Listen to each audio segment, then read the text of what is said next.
Hello বন্ধুরা, তোমরা সবাই কেমন আছো? আশা করি তোমরা সবাই খুব ভালো আছো এবং আমিও খুব ভালো আছি। বন্ধুরা, আজকে আমি তোমাদের সঙ্গে শেয়ার করতে এসেছি খুবই সুন্দর মজাদার রেসিপি, আর সেটা হলো কি মোচার চপ। একদম খুবই সুন্দর রেসিপি বন্ধুরা, অবশ্যই পুরো ভিডিওটা তোমরা দেখতে থাকো। এই সুন্দর মুচমুচে আমি এই মোচার চপটা কিভাবে বানিয়েছি তোমরা দেখতে থাকো। প্রথমে বন্ধুরা আমি নিয়ে নিয়েছি একটা মোচা।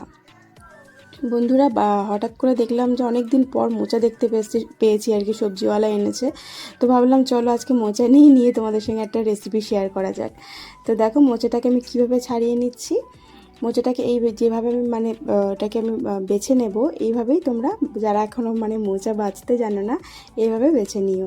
দেখো এই যে পজিশন, যে সাদা আর এই দুটো অংশ বেরালো না, এই দুটো অংশ তোমার ফেলে দিতে হবে, ঠিক আছে? এই অংশ দুটো ফেলে দিয়ে তোমাকে এটা নিয়ে নিতে হবে। এরপর দেখো আমি একটা পাত্রে জল নিয়েছি, জলের মধ্যে আমি এটা রাখছি, কারণ কি মোচার মধ্যে অনেক কষ টাইপ থাকে, ঠিক আছে? এই জলের মধ্যে রাখলে অনেকটা কম হয়, তো যার জন্য এটা জলে ভিজিয়ে রাখছে। তার উপরে যদি তুমি নর্মাল রাখো মোচাটা কেমন কালো কালো ভাব হয়ে যায়, তো সেটাও আর হয় না। তো দেখো এইভাবে বেছে নিচ্ছি আমি পুরো মোচাটা।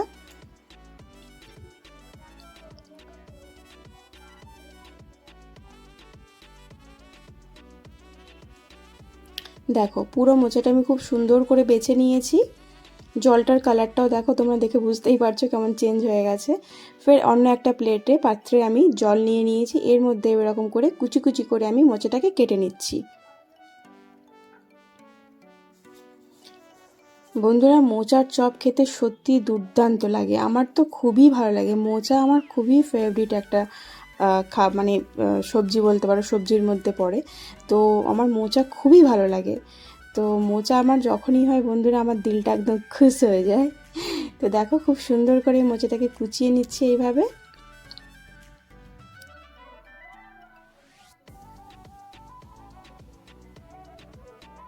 দেখো পুরো কুচানো কমপ্লিট হয়ে গেল। এরপর বন্ধুরা আমি এই মোচাটাকে সিদ্ধ করে নেব, ঠিক আছে? হলুদ দিয়ে, জলের মধ্যে হলুদ দিয়ে মোচাটাকে আমি সিদ্ধ করে নিচ্ছি। একটু জলটা ফুটে উঠবে, দেন আমি নামিয়ে নেব। আমার জলটা ফুটে উঠেছে এবং ভালো রকম সিদ্ধ হয়েছে মনে হচ্ছে, দেখে বুঝতেই পারছো। তো এরপর আমি এটাকে জল ঝরিয়ে নেব। দেখো জল ঝরিয়ে নিয়েছি আমি। দেন আমি একটা কড়াই নিলাম, তার মধ্যে আমি একটু সরিষার তেল, তার উপরে একটু কালো জিরে দিয়ে দিলাম। এরপর বন্ধুরা এর উপরে আমি আদা রসুন পেস্ট দিয়ে দিচ্ছি, দিয়ে এটাকে ভালো করে নাড়াচাড়া করব, একটু একটু ফ্রাই করব যাতে করে আদা রসুনের গন্ধটা না থাকে।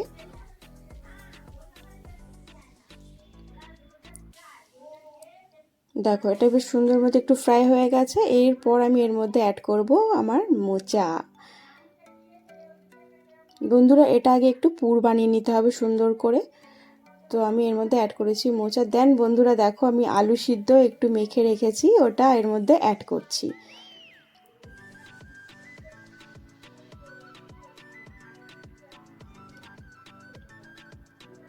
এটা সুন্দর করে একটু ভাজা ভাজা করে নিতে হবে।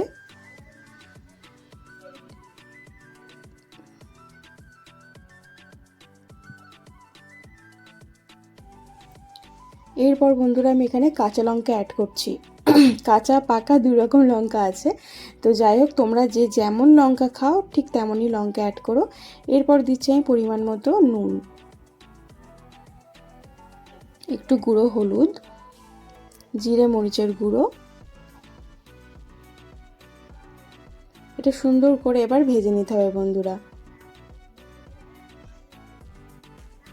আর চপ বন্ধুরা একটু ঝাল ঝাল না হলে সত্যি কথা ভালো লাগে না।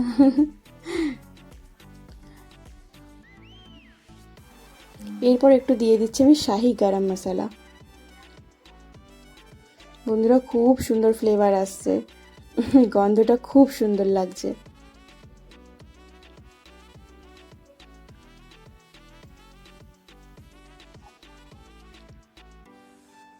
দেখো সুন্দর করে এটা ফ্রাই হয়ে গেছে, তোমরা বুঝতেই পারছো পুরটা খুব সুন্দরভাবে রেডি হয়ে গেছে।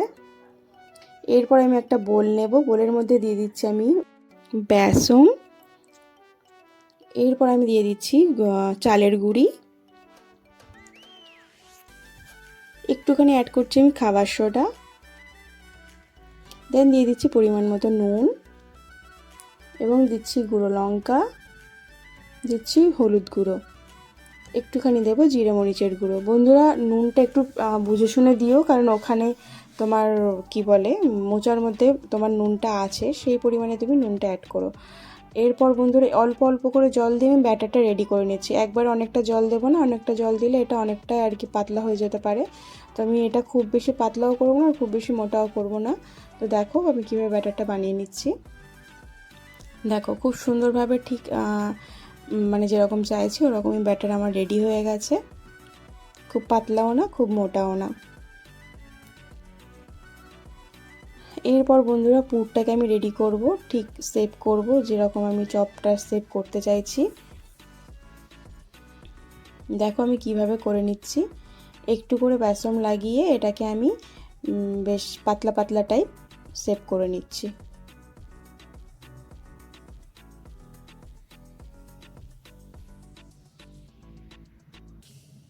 দেখো হয়ে গেল একটা।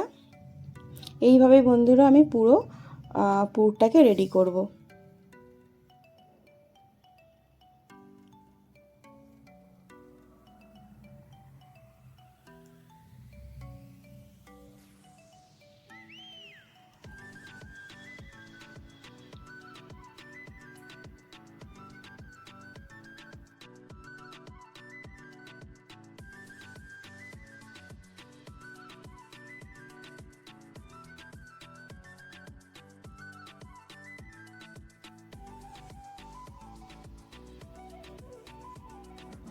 দেখো একদম সুন্দর করে আমি রেডি করে নিয়েছি। এরপর বন্ধুরা একটা কড়াইতে আমি সাদা তেল দিয়েছি, দিয়ে আমি গরম করতে দিয়েছি।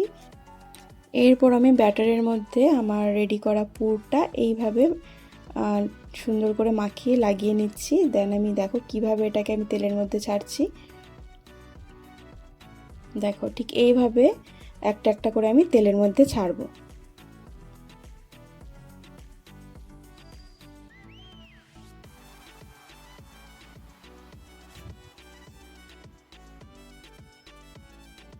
দেখো একটা সাইড লাল হয়ে গেছে। আমি বন্ধুরা খুব বেশি আঁচ হাই ফ্লেমে দেবে না, মিডিয়াম ফ্লেমেই রাখবে। এবং এরকম লাল একটা সাইড লাল হয়ে গেলে দেন উল্টিয়ে দিচ্ছি।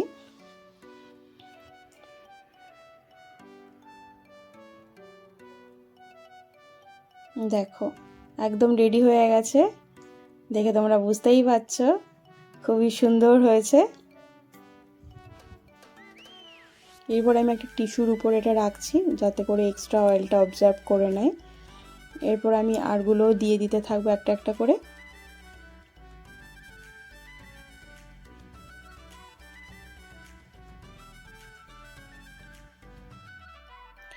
বন্ধুরা খুবই সুন্দর রেসিপি এটা একটা মানে এটা তোমার স্ন্যাক্সে খুবই ভালো যায়, ঠিক আছে।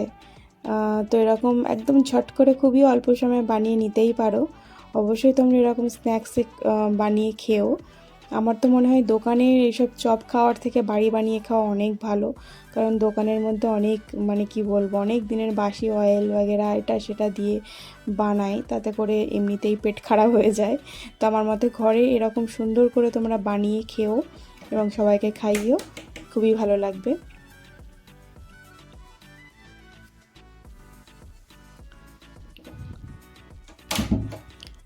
দেখো সুন্দর করে ফ্রাই হয়ে গেল আমার প্রত্যেকটা মোচার চপ।